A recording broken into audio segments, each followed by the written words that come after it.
Good morning, Luzon, Visayas, Mindanao. Magandang umaga sa inyong lahat. Andito tayo ngayon sa Libay ng Karuatan, NLEX connector.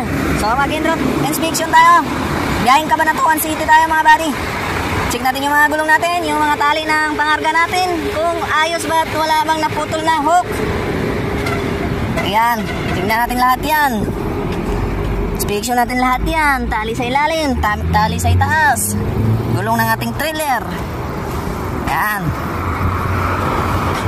Mga tali natin dito, wala bang mga napuputol. Yan. Ayos. So madali ang en-route inspection lang ito. Pumihin na rin tayo dito sa Libay ng Karuatan. So biyahing Cabanatuan City tayo. Oras, alas 6 ng umaga. Pang-apat na trip, simula kagabi, alas 7 ng gabi. So yan, pang-apat na biyahe natin ito. Yan, tutuloy na kami at mag-ingat tayo palagi mga buddy.